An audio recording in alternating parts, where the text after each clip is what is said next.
Welcome to McPlum, simple solutions served daily. You begin by verifying the essentials. Open your carrier app and confirm how many GB remain and when the cycle resets. Once done, set a usage warning at 80% and enable the phone's data tracker so you get real-time feedback.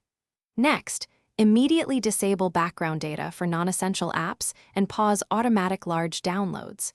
This prevents surprises and buys you control. You're aiming to slow consumption now, while keeping essential services like messaging and navigation functional. You now shape how apps use data.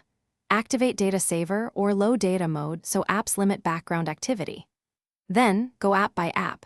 Restrict background data for streaming, social, and cloud backup apps that chew GB quickly. Once configured, change streaming quality to 480p or 360p, download playlists and maps over Wi-Fi, and turn off autoplay for feeds. These actions reduce continuous consumption while preserving the functions you need.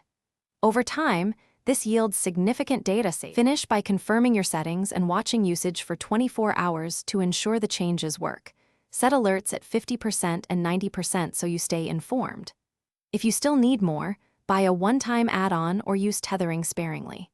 Make sure automatic updates only occur on Wi-Fi. If usage spikes unexpectedly, reset network settings, check which app reported high usage, and then contact your carrier for a usage breakdown. That troubleshooting step usually reveals stealth syncing or a rogue app eating data. Thanks for watching. Stay juicy and subscribe.